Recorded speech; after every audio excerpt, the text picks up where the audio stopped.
Welcome to Life in the Urban City podcast, where life in the inner city meets the art of true stories and conversations, hosted by Eric Vasquez, founder and CEO of Justice for Youth. Here at Justice for Youth, we exist to mentor at Promise communities to develop as people, scholars, and leaders. Thank you for joining us and enjoy the show. Hey, what's up, fam? Eric Vasquez here from Justice for Youth, and we want to welcome you to our newest episode of Life in the Urban City podcast. I'm here with the one and only Christian Verduzco. ¿Cómo estás, man? You doing good today? I'm doing good. Blessed. Pleasure to be right here with you and everyone else. That's good, man. It's been a minute since I've actually had a chance to sit down with you, and so when I knew you were going to be one of our guests, I was really excited because, honestly, man, when I think about you, you embody like what it means to me to be a mentor, a solid mentor. So we're going to kind of, unpack that a little bit, but I kind of want to start with, what is it, what's your story, man? Like, I know a little bit of it, but I don't know the full thing. Can you take us back? I mean, where were you born? What have you been up to all these years, dog? Tell me a little bit about your past and pieces of your story so we can get to know you. Yeah, dope. Take a trip down memory lane. Was born in Monterey Park. I'm 26. Okay. Been in Pomona my whole life. Still here, planning to be here. And went to school here. Where'd you go to school? Ganesha High School. I went from Roosevelt to Cortez to Ganesha. And then I was going to go to Village, but they didn't have soccer. They didn't have sports. So I told my mom, like, hey, I'm going to go to Ganesha because I want to play sports. But she wanted to send me to Village. She wanted me to send to a... Why, though? Why? Because it's a more calmer, safer school. And, Ganesha is a little bit more active. But I think it just comes down to the person at the end of the day, and in the environment that you live in. But went there, played soccer, and then after that went to college, Cal Poly Pomona. That's right. Local, baby. Yeah, I knew that I didn't have the luxury of, or even, I didn't even want to, I don't have the luxury of just packing up and going out of state. Like, my mom's here, sister's here. If I had a different situation, maybe I would have packed up and dipped. But local school, but I was raised by a single mom. Dad kind of went out the picture when I was younger. Stepdad came in, lost my stepdad. Been with my girlfriend, but really just school. I think just school has been one of the highlights for me here growing up. Friends. I grew up on Hope, pretty primary street of Pomona. The West Holt corridor, right? West. Yeah, and the trailer park's right there? Or? Yep. That's right there. That's right. Yeah, I know. Every time I drive by, I still see your neighborhood right there and some of the homies that you've introduced me to. So it's really cool to know that you've been local and you kept it that way for school, from the ground up and into college. And that's being an awesome role model, dog. So I really want to applaud you and affirm you for that. And you've actually gone beyond Cal Poly, right? So can you just tell me a little bit about what that educational journey has been like? Yeah. Got my BS, Bachelor's of Science at Cal Poly under a psychology major. Started learning the ropes of the field. I'm like, man, I gotta get a graduate degree. I was even thinking about a doctorate. So I'm like, oh, you know what? Gotta apply for grad school. I had to learn that social cultural capital. I didn't know. My mom just went up to middle school. So I went to, now I'm at Cal State LA doing my master's in marriage and family therapy with a little bit of a school counseling orientation, blending those two approaches. So I'm at Cal State LA. I'm in my second year, wrapping that up. Wow. It's a 3-year program, so I have one more year, but my third year just consists of pure internship. Yeah, big ups to you, bro. It's so dope because now I actually go on school campuses and I'm under the guise of Justice for Youth, and there I see you, dog, and you're over there rolling and you have a different badge on and you're doing your graduate work now, right? But you're still employed with Justice for Youth and you still mentor actively to this day. And I know, I want to talk a little bit about, at Justice for Youth, our mission, as you know very well, is, we exist to mentor at Promise communities, to develop as scholars, which you're repping really well, as leaders, which I know you're cultivating leadership in every student you're working with. And then just as people, a lot of us didn't have, like you just broke down, we just didn't have that home life, that structure, that we had hardworking parents who were out there busting their butt to make it work for us. They weren't always available and present. So like different things have a tendency to like shape who we are. And so we want to help shape youngsters' lives and teach them to be good people. But what I want to hit on a little bit is like, what do you think out of your story would be some highlights that you think has shaped who you are as a mentor today? Like what pieces of that story have informed how you move now when you're working with students in our community here? I think why I'm so like calm and soft and corny and but it's all by design. I do it on purpose. It comes probably from like personal trauma when I was a kid. You know, some of the first reactions we have as males could be aggression. So I kind of take on the different role and like just being calm and loving. And then my mom, being raised by a single, strong mom, has really impacted me, and I really started learning until I got older. You don't really know it when you're in it. When you're an adolescent, you don't see the bigger picture until you get older. I'm like, whoa, okay. She was a protective factor. I'm like, man, thank God I had my mom. I had a good role model with my sister as well, you know, she's doing her thing. Been with my girlfriend since high school, so we're high school sweethearts. She has impacted me. She checked me a bit. She challenged me for the good. What's her name, bro? Let's give her a shout out here, dog. Jessica Flores. That's right. Much love, Jessica. Yeah, she's awesome. Being curious, which means leads me to like just wanting to learn things, which means like, oh, I want to go to school. I want to learn things, you know, just being beyond the classroom, just learning about the world that we live in. That's something I want to kind of pause right there, because I train a lot, right? I train people to be mentors, and sometimes I've had to unpack things that are maybe intuitive and then try to put language to them. And you just hit on something that I actually train on all the time is, as a mentor, we're often embodying and modeling behaviors that we want young people to now take on and adopt. And one of the things that I always try to rep, and I like supersize it, you know, every moment I have, is this element of being a learner. And I always say, you know, leaders are readers, leaders are learners. You should always have a curious posture, ask as many questions as you can, chop it up with as many people as possible, do a lot of self-learning. Can you talk about how you try to rep that when you're in one-on-ones and when you're in circles and when you're in the community space or carceral space? Because I know, you know, J4Y reps, you know, mentorship in different areas. Most def, yeah. Man, it's just so much to talk about. But I think asking questions, my professor, you know, I think the sign of a smart person is a person who asks questions. Like, I'm always asking questions, whether that be like the most like dumb questions or the most like, is he really asking that right now? But it's for my personal gain, and I know why I'm asking, you know. But asking questions, if I'm with a student on a one-on-one and I don't know something, I'm not going to tell them that I know. I tell her that I know. I'm just like, you know what, I don't know. But you know what? I could go find the answer for you. I know I have that skill of finding the answer. That's so important for them to learn, right? Like, I just think about coming out of urban spaces, you know, access is this big thing that as a youth advocate all these years, I've always talked about, like, how do we improve young people's access? How do we start opening doors for young people to walk through? Because institutions and, you know, community barriers exist, family barriers exist. There's so many things that just keep our young people like closed in, locked in, and then susceptible to all kinds of crap because, you know, they just haven't been exposed to like all kinds of opportunities and learnings. Exposure, yeah. So you essentially will, you know, model and then welcome them into this process with you to try to find out with them or for them. Yeah, or even start, like if I'm at a school campus, start introducing them to different personnel on the school campus. Mm-hmm. So like, I'm not just a safe person. There's other safe people for them when they come to school, and where to get information and whatnot. Just start plugging them in with different people at a school campus, because I'm primarily school-based. Yeah. So, you know, I work for On Point, school-based mentorship.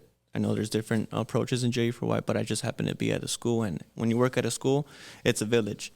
You know, it's the whole ecosystem that makes the well-being and the safety of a child grow and flourish. And just being part of that system when you're at a school, it's an amazing thing once it starts just like working naturally and like, you know, leadership's such a big thing. It trickles down. Or can you talk about On Point a little bit? Like, not too long, but you know, I know we could go for days on this stuff, but just give a little hint to mentors that are listening and watching about like, what is that work?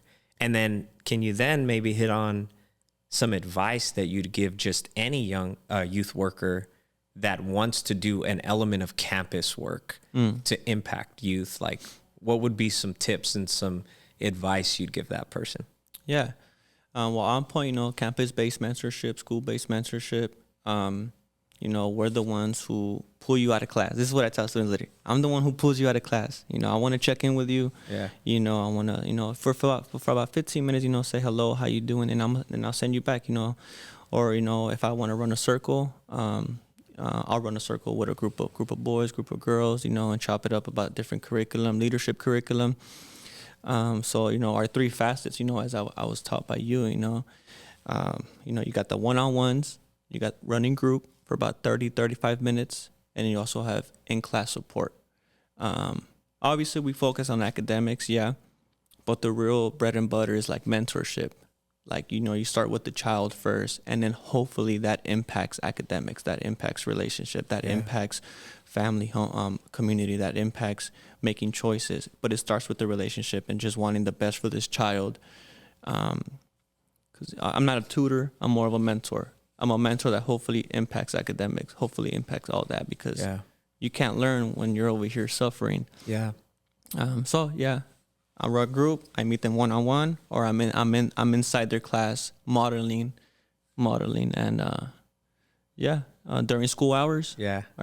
During school hours. I have some funny stories, bro, about my years doing this early on. When I'd go in the classroom, there'd be these hardcore gangster fools that nobody could reach, right? And then I was doing one-on-ones with these fools, getting in group settings, and then I would show up in their class, and I would be intentional. I'd get a Post-it, and I'd write like, "Hey, dog, I'm here because I love you, and I'm thinking about you. I'm not here to jam you up.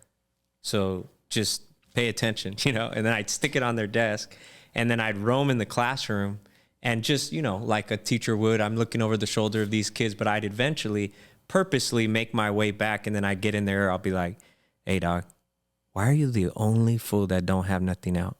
Take your dang pencil out and your notebook, homie." And then they do it. They do it. And I'm like the only guy who could. We're the only people, mentors, who have trust and rapport. They respond. What I would love to pass over to mentors, and then I want to hear your advice for campus work, is we touch often the will of the child, you know, and then teachers will often deal with the skill of the child. So they're out there educating, teaching, breaking it down, scaling their learning. But then we're out there like motivating, inspiring, connecting, loving, supporting, right? Coaching. Yeah. And so I've often put it into that language. We focus on the will, and I can get a kid, you know, to do things that no teacher can. And I do my magic, you know, we do our magic, and then we dip. And then they have to then learn to forge that pathway on their own without us. But those check-ins that you're talking about are so key, because you could circle back and be like, "What's up? How you doing on that? Oh, not so good. Well, let's analyze that. Why are you not doing so well? What's going on in your life?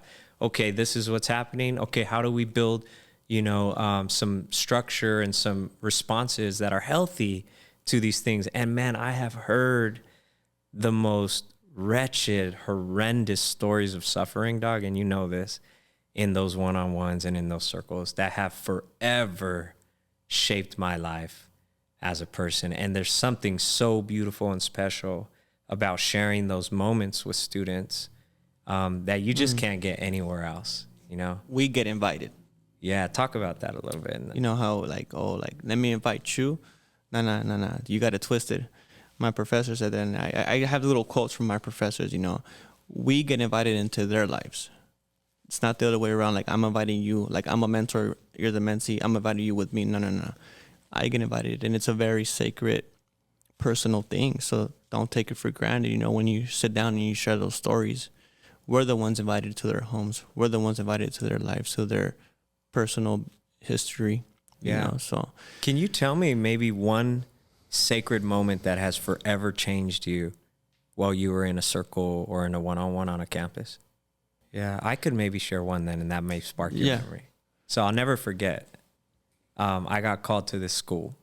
This young man was having a meltdown, and they didn't want to call the police. I had been telling them, like, stop calling the police. It's the school to prison pipeline. Like, tap us, you know, let us support.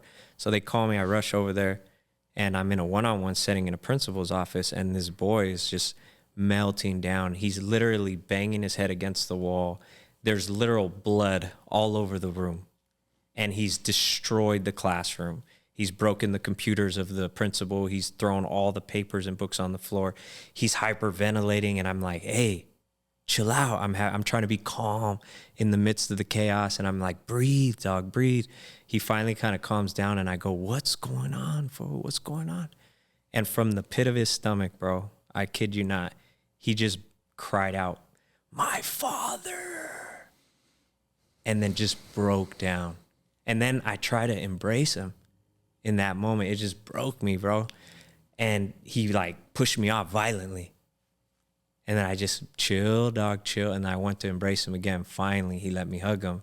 And he just put his head into my chest, and just my whole shirt, bro, was sopping wet from his tears. And I could tell it was like years of bent up tears and emotions that he's, you know, let out in that moment. And then, you know, it's funny because you fast forward later, sometimes we lose touch with these kids. Unfortunately, this young man's brother was murdered just last year. And so I attended the funeral. And the first thing he said to me was, hey, remember when that time we were in that classroom, bro, and you helped me? I was like, yeah, bro, I'll never forget that. He's like, much love, dog. I'll never forget that.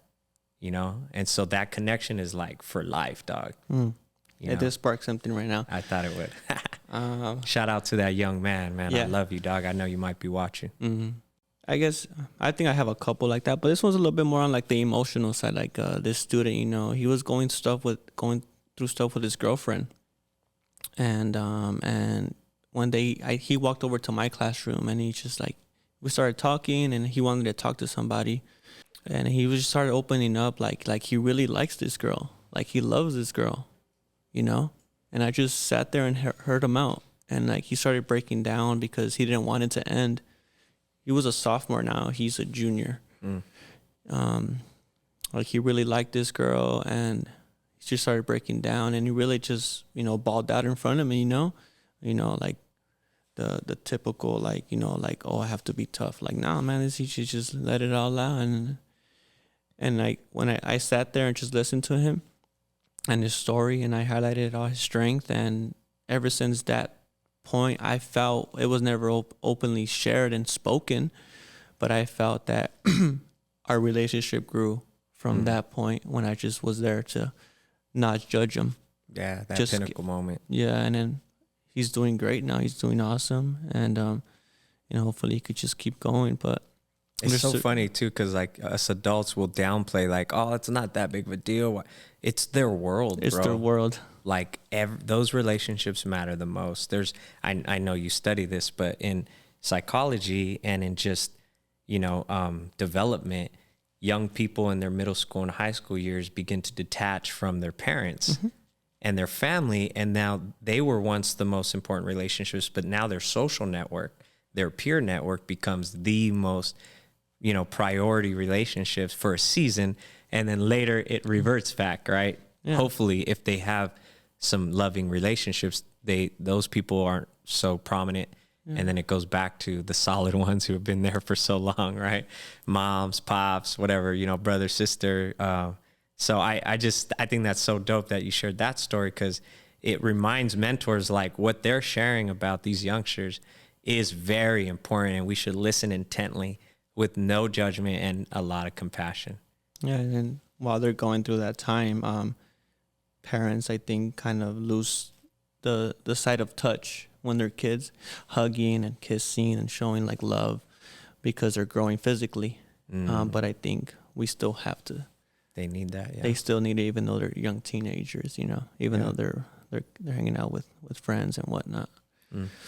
But I think for the advice part, Eric, don't take it personal when you're doing this work, when you're working with clients, when you're working with students who are challenging or whatnot. Don't take it personal, because it's not, 9 times out of 10, it won't because of you.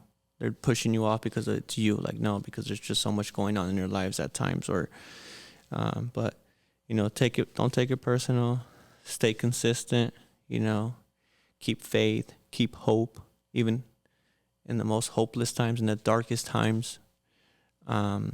I know it's very broad advice or whatnot. No, it's good, dog. Those are nuggets. Yeah, first time I got into On Point, there was this one, student. He's freaking thriving now. He's awesome. Started getting to know him. He was the angry student. He's like, one day I came out to camp. He's like, get away from me. Like, I don't want to talk to you. You're a rat. You're a snitch. I'm like, I took it personal, and I went home. I'm like, ouch, that one hurt. I hate how they always call us that. Why do they think we're rats or snitches? I hate that.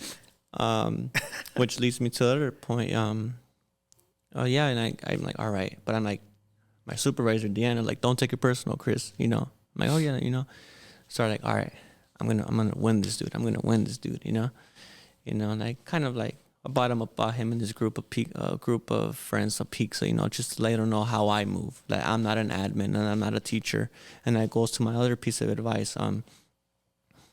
You're not an admin, you're not a teacher, you're not a campus security guard, you're not you're different. You move, you navigate the campus different. You have to work with those school personnel, but you don't necessarily move like them. You get to move a little bit different, a little bit more organically. That helps you reach those students that maybe other folks cannot reach. So you're kind of like, I see myself as like kind of like that middle person. Yeah. I'm that middle person between the students, the family, and like the school personnel that sometimes they need help reaching these students. Like, that's how I'm like the facilitator. Oh, I'm like the facilitator. I call it the third voice. The third voice. Yeah. But I resonate with that. Yeah, that's how I move. I may not look like I'm doing much sometimes, but hopefully I'm doing something. But safety is good. It's good, like safe, calm, school kids learning, good, thriving. They're in classrooms, Yeah, man. I think some of the things we're kind of hitting on talks about or references this idea of being trauma informed, right? Like how important that is. We've talked about building trust, but I think being trauma informed is so important. You talk about not taking things personal. Can you just give me like an elevator speech on, your perspective and philosophy on how being trauma informed as a mentor is so important in your work? Can you share a little bit about that? Mm-hmm. Being trauma informed, it's in the research, right? Awesome. Being trauma informed is like you see the whole child beyond academics, beyond the classroom. Why isn't this kid learning?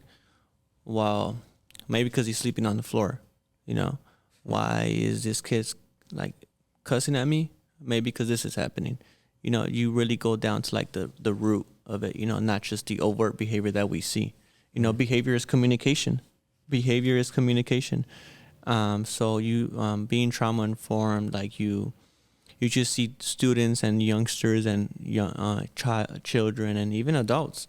You just see people like suffering is kind of common in everybody's life. Some student told me that from like everyone kind of suffers in some shape or form. Everybody, but for kids, obviously, like I guess I don't have like the full, but I'm not too good with like writing and maybe speaking. I just do it. I just see it. Like you treat people with kindness.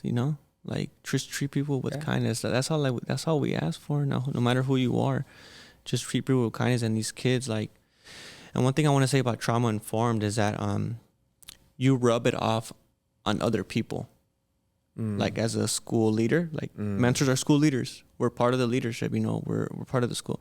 Like when you're next to a principal and like, oh man, like I know he has a story. I know she has a story. And like we start chopping it up, and the people next to me, I hopefully start rubbing off on them. Like, Yeah. hopefully they see the whole child as well beyond just a student.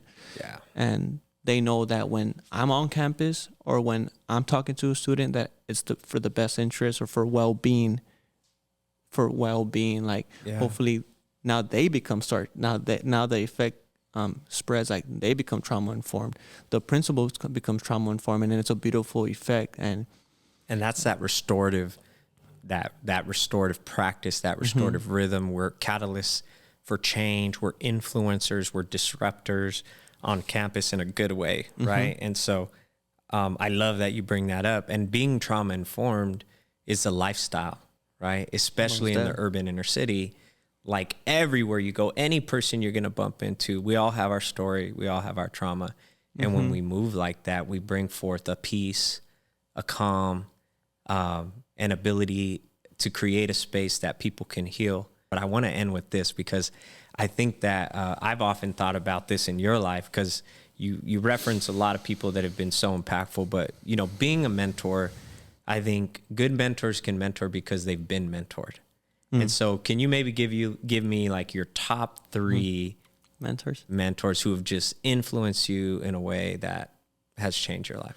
My mom, Dr. Pumakawa from Cal Poly Pomona, under the psychology department. She's full-time faculty there. Dope, super dope, awesome. Thank you, Dr. Pumakawa. She got me to graduate school. She gave me the information, and she got me to graduate school. You know, I was doing some research with her. So she's my man. She's still my mentor to this day. I check in with her here and there. So dope. I think you're experiencing what you're offering, and I think that mentorship, once experienced, like and you're being really looked out, upskilled, guided, cared for well. You know the value of that, and you want to pass that forward. Right? Dr. Pumakawa shared when I was doing research with her before. She's like, "Hey, Chris, check out this org. It looks like your niche and it's up your alley." I'm like, all right. But then it was 6 months later that I emailed, and it was JU for Y. But she's the one who kind of gave me the reference during the pandemic. Yeah, that's dope. How long have you worked for us now? It's going on to 3 years. Man, that's dope, man. Thank you for your service. Thank you. Thank you for your time. Congratulations on all the things that you're pursuing. I know that you're going to, do big things in this world, bro. So when you get there, don't forget us, homie. Don't forget the gente right here in the city. Never. Yeah. We appreciate you coming out today, man. And thank you for giving all your wisdom and knowledge over to the next wave of mentors who are going to come after us, man. And we want to thank all of you guys for joining the Life in the Urban City podcast. We're going to be telling so many stories, bringing so many dope guests like Christian onto, our podcast so that they can continue to share stories, inspire youth workers, help connect to young people. So continue to follow us on our social media outlets. Man, we're so happy with the direction that we're headed and the stories that we're telling. So stay tuned, y'all.